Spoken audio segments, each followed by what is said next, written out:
Bonjour et bienvenue sur le site du podcast Histoire en série, créé et animé par Nicolas Charles et Johan Chanoir. Au programme, une analyse des séries d'hier, d'aujourd'hui et de demain par des spécialistes des questions mobilisées par nos shows préférés. Histoire en série, c'est le podcast qui met en relation histoire, sciences humaines et séries.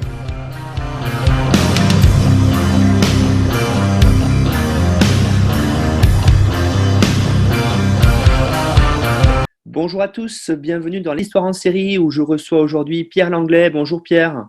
Bonjour à tous. Alors Pierre, vous êtes journaliste spécialiste de séries pour Télérama et chroniqueur au Cercle Séries sur Canal+. Vous êtes aussi le tout récent auteur d'un livre qui vient de sortir aux éditions Armand Collin et que je recommande à tous les auditeurs et les auditrices qui sont fans de séries. C'est un livre, Pierre, on y reviendra dans une autre émission un peu plus tard, mais c'est un livre qui s'intitule Créer une série. Alors peut-être rapidement en quelques secondes pour nous mettre un petit peu l'eau à la bouche, le pitch du livre, Pierre, c'est quoi ? Justement, vous qui aimez tant l'histoire et les histoires, j'ai demandé à une quinzaine d'autrices et d'auteurs américains, anglais, danois, français, de me raconter leurs gestes créatifs pour essayer de comprendre humainement et un petit peu techniquement, mais surtout humainement, ce que c'est que de créer une série. Ça fait 15 ans que je fais ce métier et j'ai toujours été intéressé par le côté pourquoi on se lance dans une telle épreuve qui est longue, qui est difficile, qui est souvent douloureuse, mais qui est certainement extrêmement agréable aussi. Et je suis allé questionner donc de David Simon à Fanny Herrero, en passant par Michaela Coel ou Adam Prisseux, le créateur de Borgen. Ce geste-là, on a parlé de longues heures avec les unes et les autres pour essayer de comprendre intimement et artistiquement ce qui les motive à se lancer dans ce grand travail qui est la création sérielle. Et donc, on sort un récit. C'est pas un livre universitaire, c'est vraiment une histoire où leurs voix se croisent et qui, j'espère, est aussi agréable à lire qu'elle peut être instructive pour celles et ceux qui aiment les séries. On reconseille donc à tous les auditeurs et les auditrices de foncer chez leur libraire, chercher cet ouvrage, Créer une série aux éditions Armand Collin. Vous verrez parce que c'est aussi intéressant. J'ai commencé, Pierre, à le lire et on voit bien vraiment ce côté presque intimiste parfois de cette relation avec l'écriture que les auditeurs peut-être qui font des recherches ou qui écrivent pour leur plaisir peuvent retrouver. Et ça, c'était vraiment très intéressant. Oui, et c'est d'ailleurs, on va parler aujourd'hui de This Is Us, hein, je spoil, et je pense que si j'avais pu parler avec Dan Fogelman, le créateur, il y aurait eu quelque chose de très puissant qui en serait né, parce que je pense pas, il y en a peut-être quelques-uns, des Dick Wolf ou des gens comme ça qui font vraiment du procedural, qui font vraiment des séries qui sont très techniques, très carrées, très répétitives. Je pense que tous ceux qui nous racontent des histoires qui sont un tout petit peu feuilletonnantes, hein, c'est des séries feuilletonnantes quand même sur lesquelles j'ai travaillé, même 10% qui peut paraître être une série qui n'est pas profondément intimiste, qui est une comédie, qui est assez plus une comédie sociale au sens large du terme. En fait, Fanny Herrero y a mis beaucoup d'elle. Il y a mis beaucoup de ses émotions, beaucoup de là où elle était dans la vie quand elle a commencé à raconter cette histoire-là. Et en fait, je ne dis pas que c'est un manuel. D'ailleurs, Armand Collin, qui parle souvent aux universitaires et à ceux qui travaillent sur la matière créative, l'éditeur est intéressé par ce côté-là. Je ne dis pas que c'est un manuel pour écrire une série. Par contre, je dis qu'il y a quelque chose de profond, d'instructif dans la façon dont ces gens-là sont allés et vont encore chercher la matière créative dans leur tripes. Et ça me rappelle toujours cette expression que beaucoup d'auteurs me témoignent quand je fais des entretiens pour Télérama, qui est on me dit souvent, la première version que j'écris, et ça revient dans le bouquin, je la vomis, ou je vais la chercher dans mes tripes. Il y a quelque chose de très charnel, de très organique, et ensuite je la structure. Et en fait, moi, j'ai voulu mettre le doigt sur ce vomi-là, sur ce truc qui sort de nous et qui va aussi bien de comment vous préparez le matin avant d'écrire, est-ce que vous prenez une douche ou un bain, j'exagère, hein, jusqu'à finalement, qu'est-ce que vous faites de vos angoisses les plus profondes quand vous écrivez. Le bouquin entier n'est pas là-dessus, hein, le bouquin parle aussi de comment on construit des personnages, etc. Mais je crois que les séries télé, et en particulier les auteurs de séries télé, qui ces temps-ci commencent à hausser le ton en France pour être respectés et reconnus, sont, sont autre chose que des techniciens et que des gens qui sont là pour écrire de l'épisode au kilomètre, même s'il y en a qui le sont en partie quand on fait une quotidienne, un feuilleton, ce genre de choses-là. Mais sont des artistes et le geste créatif et la douleur dans tout ce que ce mot a de plus beau et de plus affreux qu'ils expriment dans ce bouquin, c'est la même qu'un peintre, qu'un cinéaste, qu'un chanteur qui compose ses morceaux, peu importe. Et donc il y a une universalité de l'approche artistique par sa propre chair, si j'ose dire, qui ressort dans ce bouquin et qui, je crois, s'exprime aussi dans une série comme This Is Us, qui est une série complètement universelle, mais aussi profondément intime. Et je crois que toutes les plus belles séries sont ça, en fait. Sont des œuvres profondément intimes, le témoignage d'une personne qui se livre sur ce qu'elle est. Et en fait, un témoignage intime qui est fort et qui réussit devient universel parce qu'il faut avoir un peu de modestie, finalement, et surtout en ces temps où on est tous isolés, chacun de notre côté. Notre souffrance est celle de tous et il faut être sacrément égoïste pour dire que je suis le seul à souffrir enfermé dans mon confinement ou dans mon couvre-feu. On l'est tous, chacun à notre façon, et je crois que les séries ont ce pouvoir incroyable semaine après semaine, en tout cas pour celles qui sont diffusées comme ça, de nous réconforter. Et voilà, je crois que le mot, c'est catharsis. Le mot catharsis est un mot clé dans mon bouquin. Voilà qui nous met j'allais dire vraiment l'eau à la bouche, Pierre, pour votre ouvrage. Merci. On y reviendra pour Avec en plaisir. parler plus longuement. On avait lancé en décembre dernier une petite série intitulée Livres en série où on présentait comme ça quelques livres sortis pour donner des idées à la fois de cadeaux de fin d'année et puis l'idée aussi que une série ça se regarde, une série aussi ça peut se lire d'ailleurs. Pour plusieurs raisons. La première, parce que souvent des séries sont adaptées de romans, et je renvoie à l'excellent travail que font mes collègues d'Adapte-moi si tu peux, où souvent elles présentent le roman qui a été adapté en série, ou en film d'ailleurs, mais une série aussi, on peut l'approfondir avec le travail de recherche aujourd'hui d'universitaires, ou votre travail par exemple à vous, qui a donné vraiment à voir ce côté intimiste et qui montre qu'une série, ça ne s'écrit pas n'importe comment. Les auteurs y mettent vraiment tout leur corps et tout leur âme pour faire passer quelque chose. Et vous l'avez dit, aujourd'hui, je suis ravi que vous veniez évoquer avec moi cette série This Is Us, parce que, vous l'avez dit, c'est une série qui est à la fois intime et tellement universelle. Et ça, c'est quelque chose qui est assez rare dans les séries, c'est ce fait que l'on peut vraiment s'identifier. Et on va voir qu'à travers cette série, on va pouvoir parler des États-Unis depuis une trentaine d'années, hein, depuis en gros l'époque de Reagan, ces États-Unis de l'après-crise pétrolière. On va voir comment ça fonctionne. Alors peut-être, Pierre, pour celles et ceux qui n'auraient pas vu cette série-là, pourriez-vous commencer par la présenter? Alors, je vais commencer par spoiler son premier épisode. Il y avait une petite feinte dans This Is Us, qui est d'ailleurs franchement un peu faible. Mais bon, c'est pas grave, ça fait partie aussi de comment on vend une série. La bande-annonce et le premier épisode nous vend l'histoire d'un certain nombre de personnages qui seraient tous nés à la même date. Et d'ailleurs, l'épisode s'ouvre sur une citation de Wikipédia qui nous rappelle qu'il y a X milliers de gens qui sont nés le même jour et qu'il n'y a aucune preuve qu'ils soient liés d'une façon ou d'une autre. De fait, et c'est là qu'est le spoiler, mais de toute façon, on ne peut pas parler de la série si on fait semblant que ce spoiler n'existe pas, puisqu'en fait, bon, c'est juste une feinte commerciale presque pour nous attirer vers la série. C'est comme ça que les bandes annonces américaines nous amenaient à regarder la série. On se disait, d'ailleurs, c'est pas anodin parce que c'est resté pendant un moment, qu'il y avait un côté Lost intimiste et qu'on allait avoir une histoire à tiroir avec des flashbacks et des flash-forward sur des personnages qui seraient mystérieusement liés les uns aux autres. C'est presque ça, sauf que le mystérieusement lié les uns les autres, ça n'a pas duré bien longtemps, puisque dès la fin du premier épisode, on comprend qu'en fait, le seul hasard, c'est que les enfants de Jack Pearson, qui est le personnage un peu moteur du récit, en tout cas dans les premières saisons, qui est joué par Milo Ventimiglia dans l'original. Je dis dans l'original parce qu'il y a Je te promets, qui est un remake français, dont on touchera un mot sans doute, et qui donc, un jour de 1980, si je ne dis pas de bêtises, c'est 81 dans la version française, va devenir père de triplés la série s'ouvre sur l'approche de la naissance des enfants de Jack et Rebecca Pearson. On ne sait pas qu'on est dans les années 80, en tout cas ça nous est dissimulé au maximum. Et on va réaliser, alors non seulement que malheureusement il y a un des triplés qui ne viendra pas au monde, qui sera mort-né, mais que non pas pour le remplacer, mais le hasard des choses va mettre sur le chemin de Jack un troisième enfant qui lui a été abandonné, qui est noir, Randall.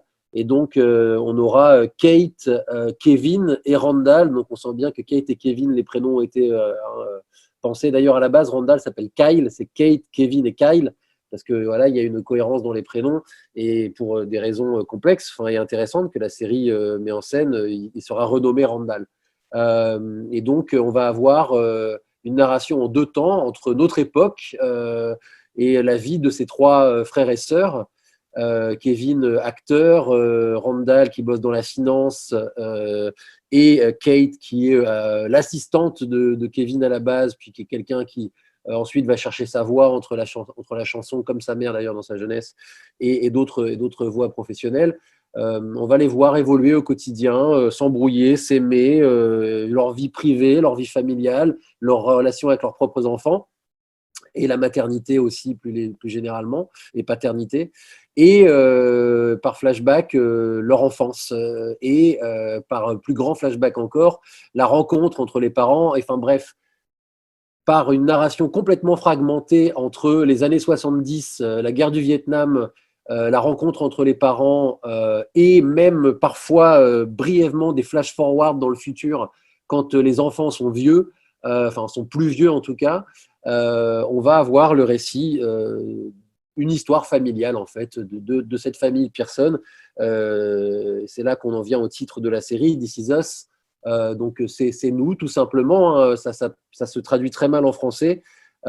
C'est juste entre guillemets l'histoire d'une famille américaine. Ils auraient pu appeler ça d'ailleurs The Americans, mais c'était déjà pris, ou une famille américaine tout bêtement qui vient de Pittsburgh, ça j'avais oublié de le dire. Donc vraiment la classe ouvrière américaine, hein, donc l'américain moyen si j'ose dire, même si les enfants contrairement aux parents sont tous sauf des américains moyens, puisqu'il y en a 2 d'entre eux, pour un qui est quelqu'un qui a très bien réussi sa vie, Randall, professionnel, enfin, financièrement, et qui ensuite aura une carrière qui n'est pas anodine, mais je préfère pas spoiler maintenant, et pour l'autre, Kevin, qui est carrément une star, qui se fait arrêter dans la rue.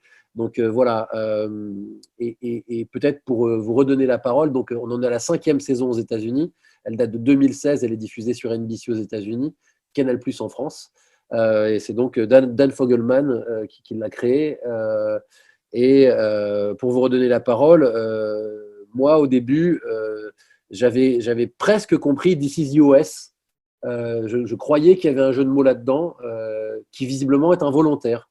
Ça n'a jamais été l'intention de Dan Fogelman d'appeler la série This Is US et de sous-entendre que l'histoire qu'on nous raconte là est celle des États-Unis. Et pourtant, sans être une série historique, This Is Us est une série d'une certaine histoire. Et c'est sans doute là qu'on va en revenir à ce que je disais tout à l'heure par rapport au bouquin et à la part émotionnelle de l'histoire et aux différents degrés de ce qu'on appelle l'histoire. C'est effectivement, hein, pour rebondir sur vos propos, Pierre, ce qui est très intéressant, pour nous en histoire, c'est cette idée qu'on appelle une histoire par le bas, c'est-à-dire une histoire véritablement qui n'est pas celle des élites, des dirigeants, mais qui est celle, vous l'avez dit, du peuple, celle de gens simples, de leur quotidien. Et en préparant l'émission, vous avez évoqué l'idée à la fois que cette série, on y reviendra, fonctionne parce qu'elle est universelle, mais elle est universelle parce qu'elle raconte le quotidien d'Américains lambda. Et c'est vrai que votre erreur, quelque part, de lecture avec This Is US, ça pourrait être ça, parce que on va en reparler tout le long, on voit l'Amérique depuis 30 ans, c'est très intéressant, mais j'aimerais que vous reveniez sur cette idée d'intimité qu'il y a dans la série. Oui, mais c'est intéressant parce que quand vous m'avez contacté pour discuter avec vous, je me suis dit, chouette, des séries historiques, il y en a quand même un paquet, je vais pouvoir en trouver une. Et évidemment, je suis allé naturellement chercher dans les séries historiques. Et en fait, vous avez déjà fait tellement d'épisodes que je me suis dit, zut, toutes celles que j'aime bien ont été faites. Qu'est-ce qui me reste? Et finalement, je me suis dit, toute série est historique. Alors après, c'est un débat sur lequel je ne suis pas aussi armé que beaucoup de vos intervenants qui sont universitaires et ou sociologues ou très pointus sur ces questions-là. Mais finalement, la sociologie est une forme d'histoire, c'est une histoire de l'instant, quoi, et du moment présent et de l'intime, justement. La société étant une addition d'intime. Et This Is Us, finalement, est une série historique dans la mesure où elle offre un regard sur un instant, sur des instants, en l'occurrence, vous l'avez dit, sur 40 ans, autant que finalement Mad Men ou The Americans, qui sont deux séries historiques, on peut les appeler comme telles, mais qui s'inscrivaient en parallèle de la grande histoire. Et d'ailleurs, il y a énormément de séries historiques qui prennent ce point de vue-là, et c'est d'ailleurs celle que je trouve le plus intéressant. Je dis pas que, après, j'adore Band of Brothers ou The Pacific, qui sont vraiment des purs récits historiques, mais qui n'oublient jamais d'être dans l'intime et qui n'oublient jamais d'être dans les personnages. La grande erreur des mauvaises séries historiques, c'est de faire des fresques avec des dizaines de personnages dans tous les sens, qui ne sont que des plaques en carton sur lesquelles on colle une page Wikipédia. Mad Men et The Americans ont cette particularité qu'a This Is Us aussi, finalement, et même d'ailleurs This Is Us croise The Americans historiquement. On est dans des périodes semblables. Jack Pearson aurait pu croiser les personnages de The Americans, qui sont ces séries où finalement, ce qu'il y a de très fort dans Mad Men, par exemple, c'est que l'histoire passe par le petit écran et qu'on voit ces scènes où au bureau, on regarde Kennedy se faire assassiner, etc. Et que finalement, qu'est-ce qui est intéressant, c'est le regard qu'on va tous porter sur l'histoire. Et This Is Us le fait extrêmement discrètement, c'est-à-dire qu'il y a presque, même volontairement, je pense, de la part des scénaristes de This Is Us, une retenue. Il n'y a quasiment aucune scène où on parle en profondeur de l'histoire, de la grande histoire des États-Unis. On parle surtout de la petite histoire. Les événements historiques dans This Is Us, alors c'est parfois très discret, hein, dans le pilote par exemple, la scène où Jack regarde ses bébés dans la pouponnière et se dit tiens, je vais adopter le troisième. Derrière lui, il y a une télévision qui tourne avec la prise d'otage en Iran de l'ambassade américaine. Mais il faut le savoir, c'est-à-dire que l'Américain, lui, va se dire ah oui, tiens, ok, ça me fixe dans le temps. Mais le français passe complètement à côté, franchement, et je m'en suis rendu compte en regardant la version française où ils ont remplacé ça par l'élection de Mitterrand et où là, pour le coup, on dit ah oui, d'accord. Et en fait, c'est là que je te promets, la version française a tout à fait compris le principe, c'est que elle s'appuie sur l'élection de Mitterrand, la victoire de 98 au foot, au mondial, l'OM qui gagne en 93 la Ligue des Champions, en fait des choses qui ne sont pas vues. Alors l'élection de Mitterrand, c'est un vrai fait historique, les autres, c'est un peu plus discutable, qui sont surtout ces instants où toute famille, moi je suis né quelques jours avant l'élection de Mitterrand et je sais que la génération de mes parents, c'est des événements dont on va parler d'un point de vue intime. Ça sera aussi le cas des attentats du Bataclan plus tard, c'est-à-dire que c'est un vrai fait historique pour le coup, mais on va tous en parler dans l'intime. Et c'est quelque chose que la série télé, je trouve, a le grand mérite de rappeler, c'est que l'histoire est essentiellement vécue d'un point de vue centré, d'un point de vue de ce qu'on est nous. Finalement, Un Village français l'a très bien fait aussi. C'est-à-dire que nous ne sommes pas, à quelques exceptions près, dans les couloirs du pouvoir. Nous sommes chez nous, devant notre télé, devant notre poste de radio. L'histoire a des conséquences précises, intimes. Et dans This Is Us, ces conséquences-là, c'est que l'histoire des Pearson, c'est avant tout la naissance des triplés. Et dans la version française, le personnage de Paul, qui est l'équivalent de Jack, Mitterrand est élu, il s'en contrefou. Il ne regarde même pas le petit écran, il regarde ses enfants et il regarde ce qui lui arrive lui. Voilà, et c'est ça qui est intéressant, c'est que on parle toujours de l'histoire du monde, on parle toujours de l'histoire des États-Unis, mais par le vécu, par l'intime, et non pas par une approche comme peuvent le faire certaines séries qui sont là pour le coup vraiment des séries historiques où on va nous dire voilà, on va vous raconter le Watergate ou je ne sais quoi par moult détails dans les coulisses du pouvoir par ceux qui l'ont fait. This Is Us, c'est pas l'histoire de ceux qui ont fait l'histoire, c'est l'histoire de ceux qui l'ont vécu.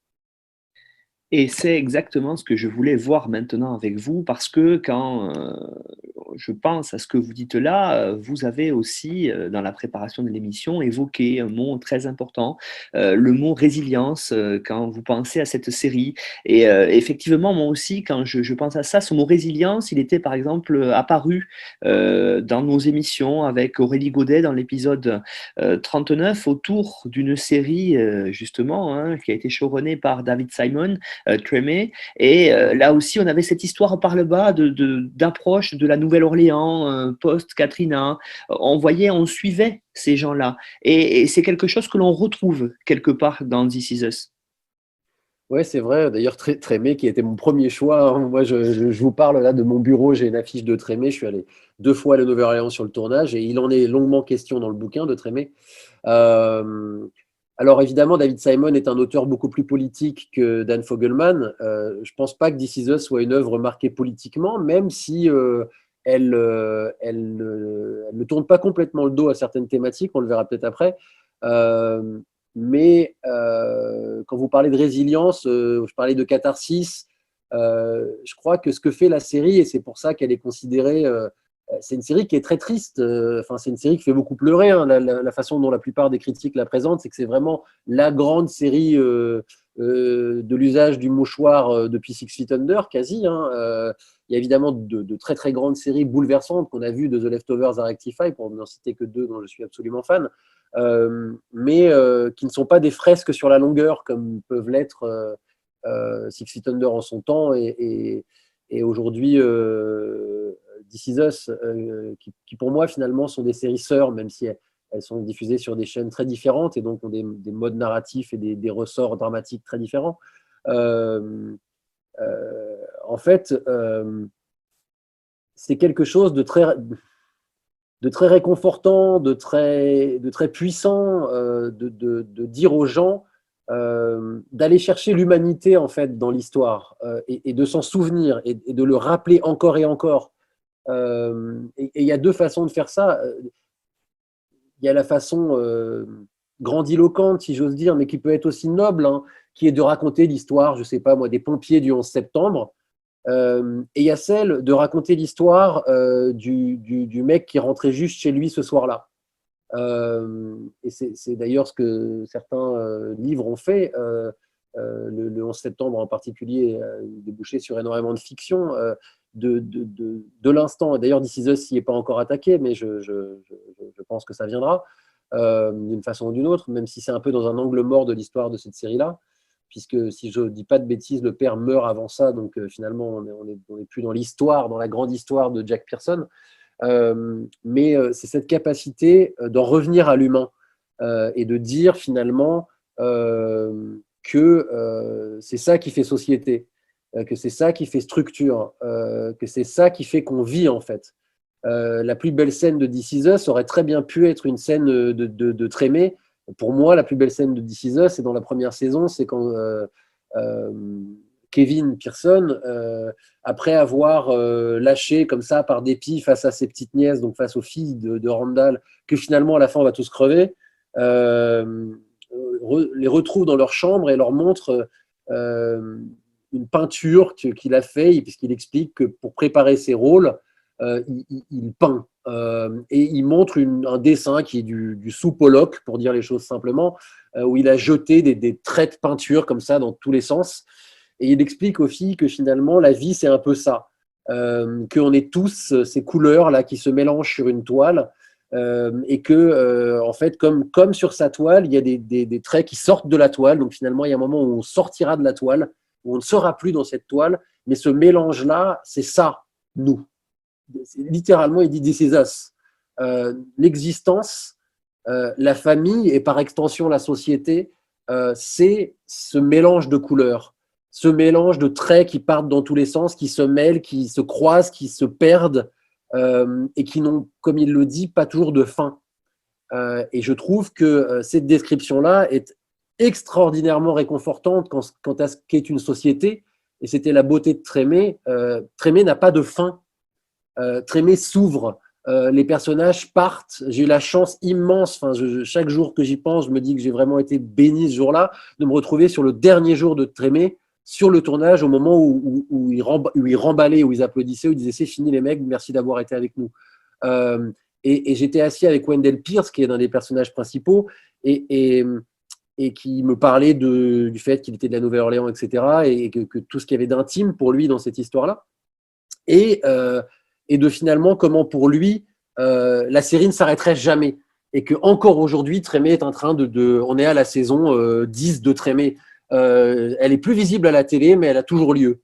Et il me racontait comment en Russie, alors je ne me souviens plus du détail, c'est dans un article de Télérama, il y avait certaines pièces de théâtre, une certaine pièce de théâtre, du Nabokov, du Tchekhov, je ne m'en souviens plus, il s'appelle Les Sœurs quelque chose, je m'excuse pour mon ignorance théâtrale, et où en fait les gens en Russie à l'époque disaient pas on va au théâtre voir telle pièce, ils disaient allons voir comment vont les sœurs. Comme si finalement elles étaient vivantes et qu'elles continuaient d'exister même quand le rideau se baissait et qu'on retournait les voir comme si c'était autre chose qu'on allait nous raconter.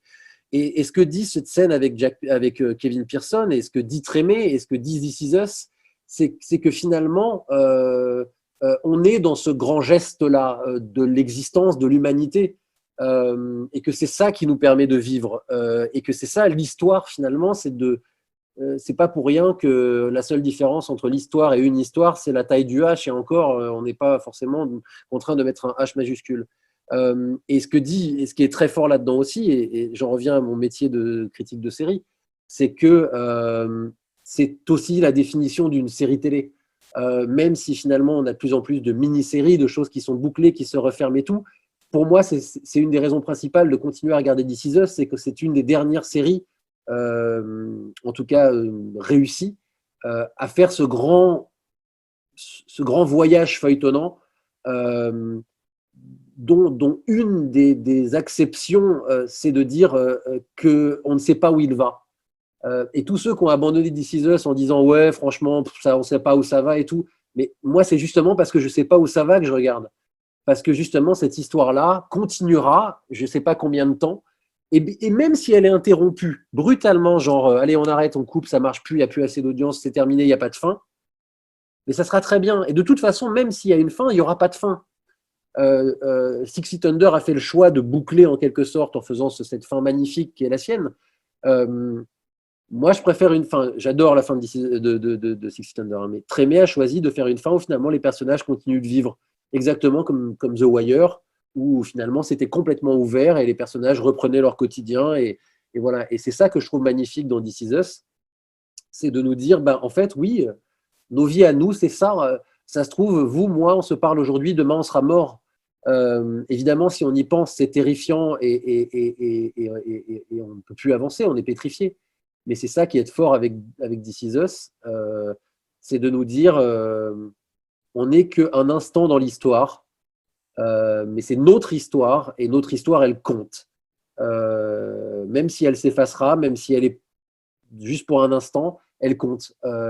Et je crois que c'est presque aussi glorieux que de raconter la vie des hommes qui ont donné leur vie pour sauver la démocratie pendant la Seconde Guerre mondiale.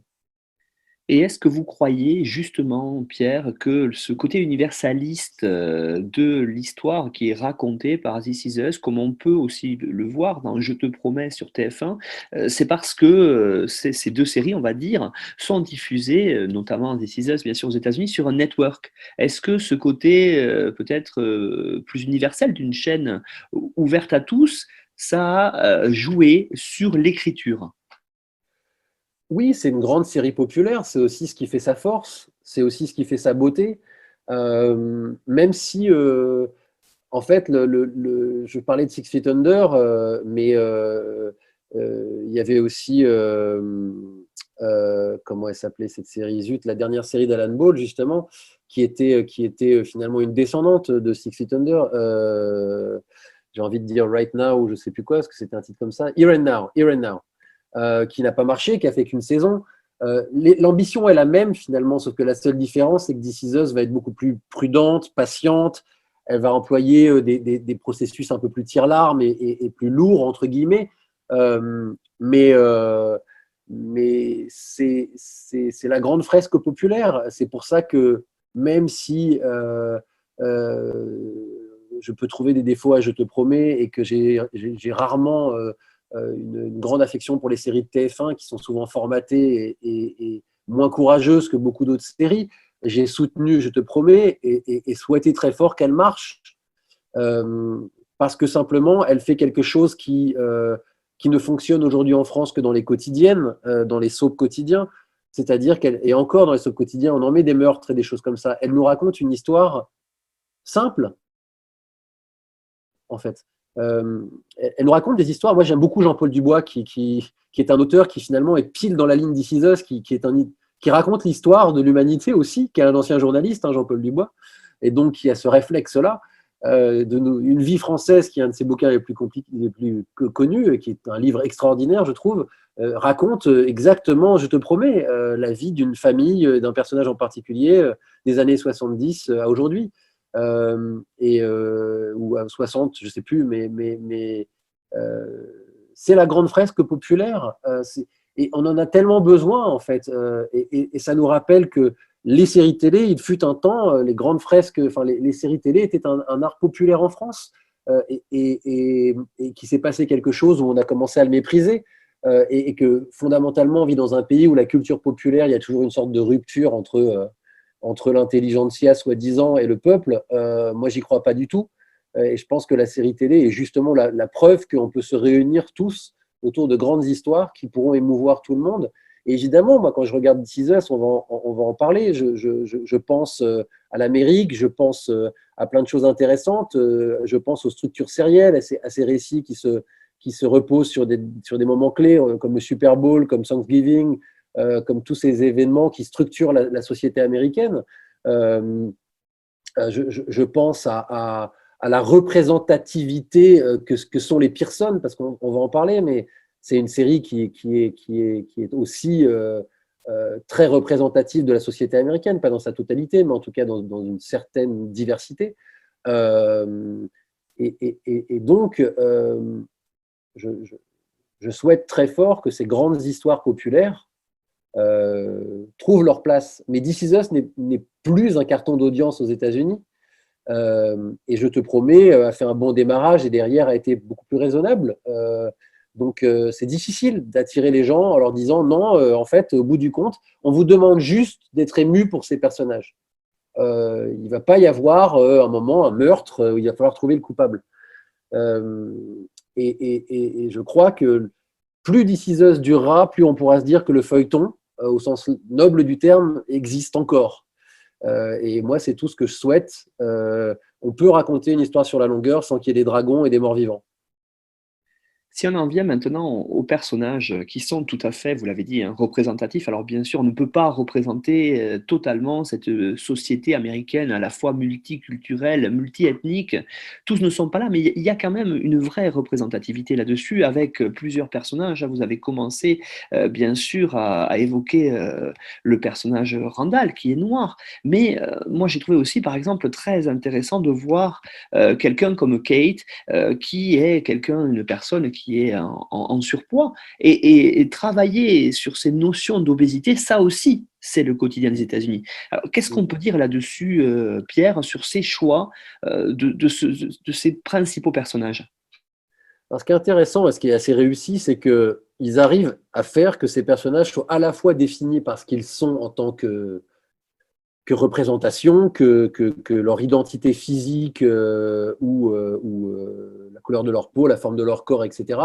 Et en même temps, à ne pas être enfermé là-dedans. Et pourtant, Dieu sait que la série n'y va pas avec le dos de la cuillère. C'est-à-dire que les personnages sont assez fortement définis par ce qu'ils sont extérieurement.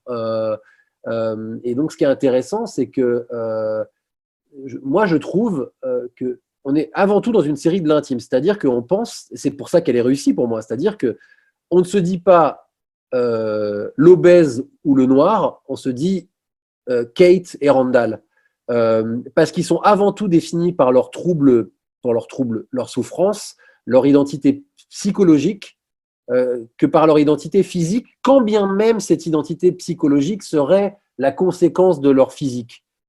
Et c'est ça qui est très intéressant dans la série, c'est qu'on arrive à nous faire passer leurs émotions avant leur identité extérieure.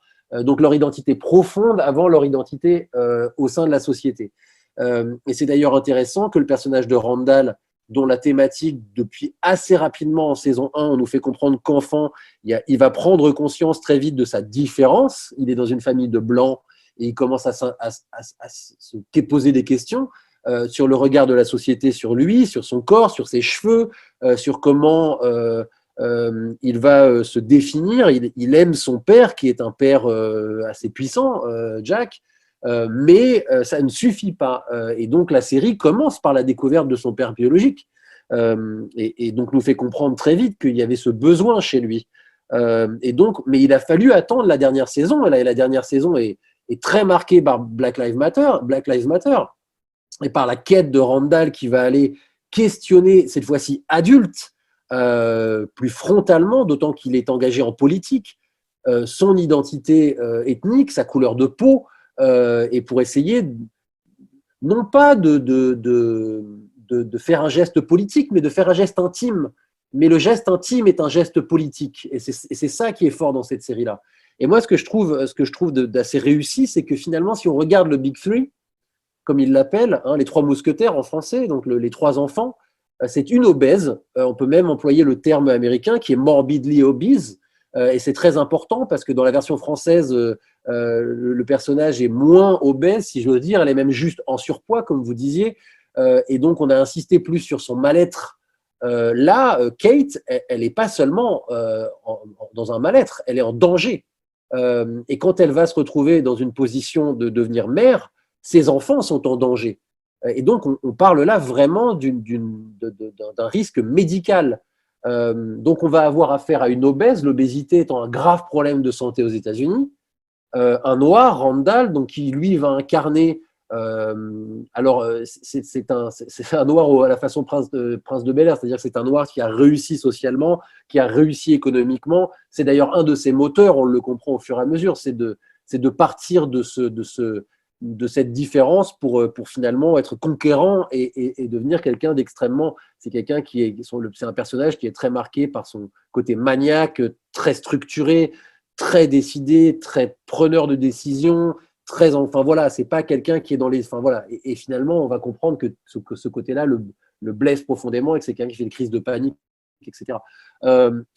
Et donc finalement, l'obèse, le noir et la star, Kevin. Et en fait, on pourrait se dire, oh, Kevin, il est quand même moins, c'est moins quand même descriptif de quelque chose, mais en fait, si, parce que lui, il incarne l'Amérique conquérante. Il incarne Hollywood, il incarne le soft power américain, il incarne quelque chose qui est censé être, c'est ça l'Amérique, c'est Kevin. L'Amérique, c'est un beau mec, bien foutu, qui est conquérant, qui gagne à travers le monde, c'est un winner en fait, Kevin. Sauf qu'en fait, c'est le pire des trois, c'est celui qui est le plus dévasté psychologiquement par quelque chose aussi qu'on pourrait définir de très américain, qui est une éducation où on pousse le gamin, le côté fais-toi toi-même, le côté tout est possible en Amérique. Et finalement, tous les trois, ils sont des figures profondément américaines dans un pays qui est à la fois le plus puissant du monde et certainement un des plus fragiles. Et on l'a bien vu ces dernières années. Et ce qu'il y a de fort, c'est qu'ils existent vraiment. C'est des everyday folks, comme on dirait en anglais. Ce sont des gens du quotidien et qui pourtant sont hyper symboliques. Et donc, la malbouffe, les troubles psychiatriques, les inégalités raciales, la domination économique qui est incarnée par Randall ou le soft power qui est incarné par Kevin, on est dans une famille type, presque voilà. C'est intéressant d'ailleurs de se dire que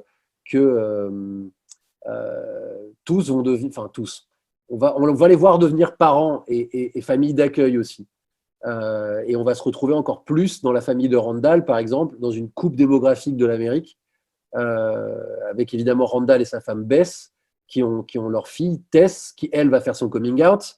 Donc on va avoir une nouvelle représentation d'une minorité à travers ce personnage homosexuel. Et j'oubliais un autre personnage qui est à la marge, entre guillemets, mais qui joue un rôle clé, qui est Miguel, qui est le meilleur ami de Jack, et attention spoiler, qui deviendra l'époux de Rebecca, en tout cas le deuxième compagnon de Rebecca, et qui est latino. Donc là, pour le coup, évidemment, toute l'Amérique n'est pas représentée, mais une très large part de l'Amérique est représentée. Et encore une fois, ce qu'il y a d'assez fort, c'est que même si on peut se dire qu'il y a des épisodes où on va appuyer assez lourdement sur ces thématiques de l'identité raciale, du regard sur le corps, etc., au final, on est plus dans le psychologique et l'intime que dans la démonstration politique ou la démonstration sociale. Et si on en vient maintenant au personnage de Jack, vous l'avez dit, qui est très important et qui est, je pense, aussi un biais narratif vraiment majeur parce que à travers lui, on peut faire passer des problématiques qui sont des problématiques à la fois sociales et sociétales, hein, de par son travail, hein, puisqu'il est ouvrier. On peut appréhender cette Amérique laborieuse, cette Amérique qui a pris de plein fouet la crise dans les années 80, dans cet espace en difficulté, ce que les géographes appellent la Rust Belt à Pittsburgh, c'est-à-dire une Amérique qui a pris la crise avec les délocalisations, avec les départs de population vers les zones de la Sun Belt, sans faire de cours de géographie, mais justement, on voit bien le père de Pittsburgh, on voit bien qu'un des enfants part vers Los Angeles, la Sun Belt, pour y réussir. Donc là aussi, on voit cette Amérique-là, les grands mouvements sociaux de l'Amérique depuis les années 80, et puis à travers lui, on voit aussi quelques moments historiques, puisque, par exemple, on sait que c'est un vétéran du Vietnam. Oui, et ça c'est quelque chose qui vient un peu plus tard, où on va découvrir le passé de. C'est d'ailleurs pas la meilleure saison, mais c'est finalement, quand on voit Jack au Vietnam, c'est finalement le vrai moment historique de la série, si j'ose dire. Et d'ailleurs, dans la version française, je te promets, pour en avoir longuement parlé avec Hugo Becker, l'interprète de Paul, qui est l'équivalent de Jack, il va être question très vraisemblablement de l'Algérie. Il faudra bien trouver un remplacement au Vietnam et c'est celui-là qui est le plus approprié. Et j'ai hâte de voir ce qu'ils vont en faire parce que c'est un sujet qui est très difficile à aborder en France et qui est rarement abordé par la fiction. Et d'ailleurs, dans la première saison de Je te promets, Paul porte un maillot de l'Algérie de football qui est un peu son porte-bonheur et on nous dit pas pourquoi en fait. Et je trouve ça assez malin.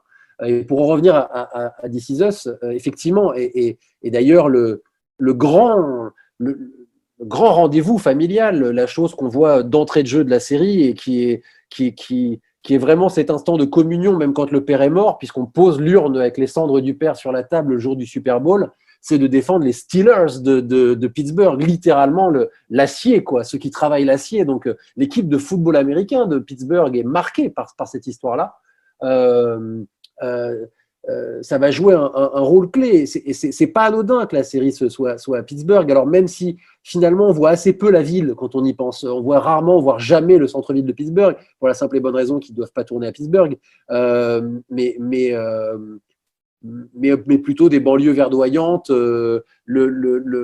La famille Pearson est une famille populaire, mais qui a quand même un pavillon tout à fait. Enfin voilà, on n'est pas non plus. Les seules fois où on voit vraiment la tranche la plus pauvre de la société américaine, c'est dans les flashbacks sur le père de Randall, le père biologique, qui lui, pour le coup, on a récemment découvert toute l'histoire de Randall, qui lui, pour le coup, était un ancien toxicomane. Quelqu'un qui vivait vraiment une très grande misère. Et donc là, on nous montre l'Amérique noire américaine la plus pauvre. Mais la famille de Jack, oui, son père est un ouvrier alcoolique qui le maltraite d'ailleurs, qui vit dans une de ces petites maisons de banlieue de ville, comme on voit tant dans les films et les séries américaines. Et donc, c'est vraiment l'Amérique moyenne avec des moyens très limités. On nous fait comprendre qu'il y a beaucoup de sacrifices qui sont faits pour élever les enfants. Que Jack a des problèmes d'argent. D'ailleurs, on le découvre, il est sur le point de devenir un criminel, enfin, de voler. Il rencontre Rebecca un soir où il s'apprête à commettre un larcin qui peut-être l'aurait lancé sur une voie criminelle et une vie tout à fait différente. Et donc, on nous sous-entend qu'ils sont les Pearson. Alors, pas les enfants qui s'en sont bien sortis. Donc, il y a là aussi quelque chose de très américain voilà, je réussirais mieux que mes parents, entre guillemets. Ils sont dans vraiment la famille populaire américaine qui est marquée par la crise. Jack perd son emploi, va réussir à se recycler, il va devenir agent immobilier. il va travailler dans l'immobilier, donc c'est comme ça qu'il va réussir à, à payer les factures, si j'ose dire, parce que sa femme ne travaille pas, elle est chanteuse, elle chante ici ou là, mais elle n'est pas vraiment, elle est plus mère au foyer qu'autre chose. Et c'est intéressant d'ailleurs parce qu'elle vient d'une famille très riche. Et on nous montre comment, je suis désolé, je place des spoilers ici ou là, hein, mais pas le choix. On nous montre comment, quand ils se sont rencontrés, Jack est rejeté par le père de Rebecca, qui clairement l'invite à jouer au golf, le met dans une position de lui faire comprendre qu'il n'est qu'un fils d'ouvrier, lui, sans argent, or que voilà, qu'il y a une différence et que ça ne se fera pas, que sa fille n'épousera pas ce roturier. Et donc c'est très classique comme procédé narratif, mais la série sent délicatement, progressivement, sans en faire c'était pas Dickens non plus, mais nous rappelle les origines de ces personnages-là. Et Jack d'ailleurs est l'incarnation de l'américain des années 80 et d'une sorte de virilité, hein. C'est un peu dans les notes que je vous ai envoyées, je comparais ça un peu à la version 1980 du Marlboro, du Cowboy Marlboro, avec ses chemises à carreaux, sa moustache et ses cheveux longs. Ancien du Vietnam, travailleur à la dure, élevé par un père dur. Voilà, on a un stéréotype américain. Jack, c'est un stéréotype américain, sauf que la série, et c'est là qu'elle est très moderne, va nous expliquer que ce stéréotype américain-là, c'est une façade, et que sous cette Amérique des années 80 qui montre les muscles, qui est conquérante, entre guillemets, il y a des hommes brisés. Et Jack, c'est un homme brisé. C'est quelqu'un qui est dans le sacrifice permanent, mais qui laisse poindre ici ou là la souffrance qui est la sienne. Et d'ailleurs, sa mort, sans donner les détails, parce que je ne vais pas non plus spoiler gratuitement, est un geste, et le geste d'un homme qui est tellement en besoin d'aider les autres, et qui a tellement besoin d'exister en se sacrifiant pour les autres qu'il va faire une erreur. Et c'est intéressant parce que les récents épisodes de la saison 5 réfléchissent à ça aussi, à finalement ce sentiment de culpabilité qui pèse sur les Pearson et sur beaucoup d'entre nous, et que les Pearson vont non seulement remuer en eux et se faire du mal, mais aussi finalement être dans une forme de grandiloquence du sacrifice par rapport à l'autre, etc., qui est disproportionnée et qui, bon, voilà, je suis sorti des rails de l'histoire, mais qui est aussi très intéressant. Et puis, j'espère que les auditeurs le comprennent depuis le début, hein, cette idée très intéressante dans This Is Us de se retrouver dans l'Amérique. Dans l'Amérique, loin peut-être des grands personnages, loin de l'élite, dans l'Amérique du quotidien. Et ça, c'est très, très bien tourné. On le ressent quand on connaît un petit peu la culture américaine. On voit, il y a en permanence des appels du pied de la part des scénaristes. À la fois, vous les avez évoqués, dans des grands moments que nous, en Europe, on commence à voir avec le Super Bowl, par exemple, mais on est loin de cette grand-messe américaine de ce jour-là.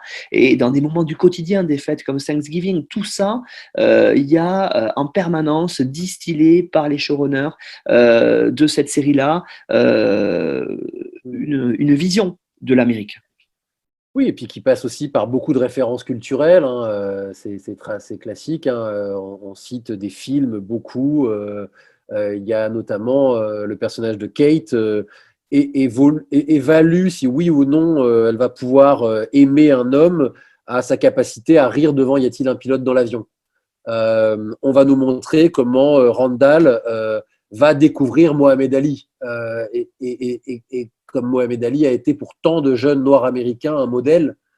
Et en fait, évidemment, comme toute grande série du présent et du quotidien, comme vous et moi, on va citer des films et faire référence à des personnalités ou certaines cultures, la série le fait aussi. Et donc, c'est intéressant, c'est ce qui la ponctue, c'est ce qui permet aussi, hein, de se connecter au public américain. C'est vrai que c'est peut-être pour ça qu'en France, la série américaine a ses fans, mais pas non plus un gros succès d'audience. Hein. M6 continue de la programmer ici ou là, Canal la diffuse mais c'est pas non plus le succès de Doctor House ou de Grey's Anatomy. Voilà. Parce que c'est aussi une série très américaine. C'est pas pour rien d'ailleurs que TF1, je pense, a décidé de faire un remake, c'est en se disant qu'on pouvait reprendre les mécanismes, mais les tourner avec des Français et donc mettre du Goldman, du Cabrel et autres dans la BE, dans la bande son plutôt que de mettre des chanteurs américains et aller jouer avec les références hexagonales et parler de Chris Waddle ou de Jean-Pierre Papin. Voilà. Donc ça, c'est intéressant, c'est important, c'est ce qui structure, c'est peut-être la structure la plus simple, si j'ose dire, de base, c'est-à-dire voilà, comment on crée un lien avec le public par les références communes. C'est en surface. Pour moi, ce qui fait la connexion, après, elle se fait dans les tripes, elle se fait dans l'intime. Et ça, pour moi, c'est complètement universel.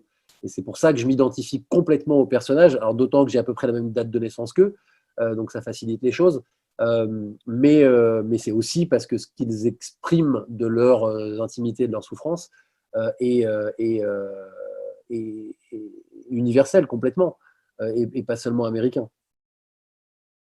Et ce qui est aussi majeur dans cette série-là, c'est qu'elle reprend, hein, vous avez évoqué, il y a quelques faits historiques, hein, même si l'histoire n'est pas là avec un grand H, on n'est pas, vous l'avez dit à l'introduction, dans Mad Men, où on peut suivre des événements, vous l'avez dit, l'assassinat de Kennedy, on voit aussi dans Mad Men les premiers pas d'Armstrong sur la Lune, tout ça on le suit par la télévision, c'est très, très bien fait d'ailleurs cette mise en abîme-là, ça on ne le voit pas. Comme ça, dans la série This Is Us, on a évoqué le Vietnam, on voit parfois l'arrivée de travailleurs je crois que c'est le grand-père de Jack, il me semble, Oui. arrive à New York, hein, ça on le Oui, voit. il y a une scène, c'est la scène dont je vous parlais, hein, c'est la scène du dessin de Kevin, où quand il explique, voilà, ça a commencé comme ça, on voit littéralement des images, alors c'est un peu stylisé, on voit ce type descendre d'un bateau, ouvrir sa valise quelque part dans New York et en sortir un ballon de football américain. Donc voilà, mais il y a cette notion d'inscription dans le grand récit historique. Et le Vietnam, finalement, est rarement ou presque jamais traité comme un fait historique. Il est traité comme un fait intime. Il est traité comme ce moment où Jack s'est brouillé avec son frère. Boum, désolé, gros spoiler, on ne le sait pas au début qu'il a un frère. Et de comment il s'est senti coupable, et de comment finalement cette dynamique du sacrifice et de tout ce que ça a pu avoir comme impact sur ses enfants, qui sont des gens qui sont à la fois d'une immense générosité et complètement égocentrés, parce qu'ils savent jamais trop en fait jusqu'où il faut qu'ils se sacrifient, et si finalement le sacrifice n'est pas la définition même est-ce que le sacrifice n'est pas le geste le plus égocentrique, parce qu'évidemment le fameux désintéressement, tout ça est lié au Vietnam en fait, et aura un impact, enfin voilà, parce que c'est des histoires intimes encore et toujours, c'est-à-dire que l'Amérique, la draft, le fait que c'était un tirage au sort où les jeunes Américains étaient envoyés au Vietnam, ça nous est raconté dans l'histoire, mais ça ne nous est pas raconté en mode voyez-vous comment à l'époque, etc. Non, ça nous est raconté purement et simplement à travers les yeux de Jack et de son frère, et de l'angoisse qui peut être la leur de se faire envoyer au Vietnam. Et donc, je veux dire, This Is Us, c'est un peu une cousine de Forrest Gump, quoi. Mais sauf que Forrest Gump, il y va les deux pieds dedans et qu'il est au centre de l'histoire, mais c'est l'histoire de quelqu'un qui est dans l'histoire. Et évidemment, la mécanique n'est pas du tout la même. Mais Forrest Gump, c'est la version hardcore de ce que raconte This Is Us, en jouant presque avec un ressort comique sur cette inscription dans l'histoire. Oui, c'est les grands traits de l'Amérique, hein, qui ressortent de cette Amérique contemporaine. On ne voit pas le fond historique, le Vietnam, vous l'avez dit, c'est un arrière-plan, on ne voit pas la guerre froide, mais on voit ce qu'a fait l'Amérique et qui a été mis en avant. On a parlé de cette immigration qui arrive avec l'arrivée du grand-père, par exemple, de l'immigration plus récente, hein, vous l'avez dit, avec donc Miguel, qu'on voit apparaître, même si c'est un personnage secondaire. Et puis, c'est les grands faits sociaux et sociétaux actuels. Ça, c'est très intéressant, justement. Dans la dernière saison, saison qui est en cours de diffusion. Je pense que c'est d'ailleurs un des rares cas où on voit parler à la fois, vous l'avez dit, du mouvement aux États-Unis pour les Black Lives Matter, hein, qu'on a vu cette année 2020, et puis on voit le Covid aussi. Oui, alors ça, toutes les séries, enfin énormément de séries américaines ont fini par montrer le Covid, hein, à commencer par les séries médicales. Mais encore une fois, la série médicale et le Covid, le Covid est presque un sujet de la série médicale, c'est-à-dire qu'on est au cœur de l'action. On est vraiment dans le Covid, dans son traitement. This Is Us, le Covid est en périphérie. Subitement, au début de la saison 5, les personnages portent des masques régulièrement, respectent les distances sociales. La série n'en fait pas un thème central, mais on y revient régulièrement. C'est un Covid léger, si j'ose dire, c'est-à-dire que les personnages ne sont pas obnubilés par ça, mais encore une fois, vous voyez l'exemple de comment les deux thèmes qui sont Black Lives Matter et le Covid sont amenés. Le Covid, la première fois qu'on en entend parler dans la série, une des premières fois en tout cas, au début de cette saison 5, on est dans la cuisine de Randall et de sa famille, et Randall dit « Tom Hanks l'a eu ». D'ailleurs, c'est très drôle que Forrest Gump, hop, la boucle est bouclée. Tom Hanks l'a eu. Et ils disent pas Tom Hanks a eu le Covid, ils disent Tom Hanks l'a eu. Et sa femme dit non, Tom Hanks l'a eu. Ah bah si Tom Hanks l'a eu, etc. On rentre par la pop culture. On rentre par le quotidien, par le truc. Et oui, c'est vrai qu'on s'est tous dit assez rapidement, Tom Hanks, c'est une des premières stars qui a eu le Covid. Et donc, voilà comment rentre le Covid dans l'histoire. Comment rentre Black Lives Matter. On voit Randall devant la télé regarder la scène, l'assassinat de George Floyd. Et donc, on le voit par l'écran de télé, classique, procédure classique. Et donc, la série va vraiment aller... mais on ne verra pas... Randall ne va pas subitement aller dans les manifs à Minnesota contre les flics, etc. Ça va être dans son quotidien, dans son approche, dans sa réflexion. Ça va réveiller encore plus son besoin de savoir d'où il vient, de comprendre son identité. Et ça va s'accumuler avec l'intime. Et c'est ça que je trouve fort, c'est-à-dire que le Covid, aujourd'hui, alors évidemment, pour certains d'entre nous, c'est dans la chair qu'on est marqué, parce que certains d'entre nous ont été malades ou certains d'entre nous ont perdu des proches. Mais l'immense majorité d'entre nous qui n'avons pas été malades et qui n'avons pas perdu de proches, le Covid, c'est quelque chose qui vient s'ajouter. C'est un exhausteur, malheureusement, si j'ose dire. Et ce qui n'allait pas dans nos vies va encore moins bien.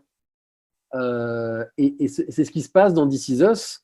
Et ce qui va se passer avec Black Lives Matter et Randall, c'est que ça va aller s'ajouter à toute la souffrance qui est la sienne de ne pas avoir pu définir son identité plus solidement, de ne pas savoir d'où il vient. Et quand dans cette saison 5, il y a une scène très forte où il hurle, il s'immerge dans l'eau et il hurle, je ne vous dirai pas pourquoi, son cri est à la fois celui d'une société, d'une part de la société américaine, des Afro-Américains, de tous ceux qui ont vécu les discriminations, et c'est surtout celui d'un homme qui comprend en fait toute la douleur d'où il vient. Et la plus belle scène de cette saison 5 pour l'instant, c'est une scène où sa femme lui explique que nos existences sont bâties sur des souffrances, que en fait tout ce qui tient nos existences, les pylônes comme elle dit de nos existences, sur lesquels sont tendues la toile de nos existences, c'est des moments de douleur. C'est les gens qu'on a perdus, c'est les attentats du 11 septembre, c'est les attentats du Bataclan, c'est des choses en fait qui vont structurer nos vies. Ça ne veut pas dire qu'il n'y a pas aussi des grands bonheurs qui structurent nos vies, mais que le but, c'est de tendre entre ces événements-là de la joie et des raisons d'être. C'est aussi ce que raconte This Is Us. C'est que finalement, tendu entre nos souffrances, il y a du bonheur, possiblement. Et c'est pour ça que ça en fait une grande série de la résilience, comme vous disiez, y compris quand on parle de quelque chose comme Black Lives Matter, en pensant à son passé, à d'où il vient lui, à son identité intime. Randall fait un travail qui est celui que l'Amérique a besoin de faire, à un niveau sociétal qui est celui de questionner son rapport au passé, à la violence raciale, aux inégalités, à l'esclavagisme, à toutes ces choses-là, pour arriver peut-être un jour à être en paix. Et ce cri que pousse Randall, c'est un cri intime, mais c'est aussi un cri sociétal. C'est celui que poussent les Afro-Américains aujourd'hui, qui, espérons-le, est un cri de libération autant qu'un cri de souffrance. Pierre Langlais, merci. On retrouve cette série et on vous engage tous les deux avec Pierre, je pense, à aller, si vous ne la connaissez pas, la découvrir sur Canal+, en France. Et puis peut-être jeter aussi pour voir le remake français. On en a parlé tout au long de l'émission. Je te promets, donc le remake créé par Brigitte Bémol et Julien Simonet, diffusé sur TF1 depuis 2021. Alors Pierre, on vous retrouve et je recommande aussi aux auditeurs et auditrices qui ne le connaîtraient pas l'émission. Ils doivent être rares, d'aller sur Canal+, sur le Cercle Séries, vous retrouvez vos chroniques toujours très intéressantes sur la présentation des séries actuelles. Et puis, foncez aussi lire sur Télérama vos chroniques sur les séries. Et si vous voulez, on en a parlé au tout début de l'émission, savoir comment est créée une série, là aussi, on a été sur une émission sur l'intime et l'intimité, dans l'intimité des auteurs de séries, foncez dans votre librairie, cherchez l'ouvrage de Pierre, Créer une série, qui est publié depuis 2021 aux éditions Armand Collin. Alors, vous retrouvez, comme à chaque émission, sur notre site internet histoireensérie.com, le résumé de l'émission, la présentation de Pierre, et puis foncez aussi sur nonfiction.fr, notre partenaire, afin d'avoir les liens pour aller écouter l'émission et retrouver un résumé. Pierre, merci beaucoup et on se retrouvera bientôt pour une émission sur votre livre, justement, pour aller plus en profondeur, pour mieux comprendre comment une série est créée. Avec plaisir, merci pour tout. Merci beaucoup, à bientôt. À bientôt.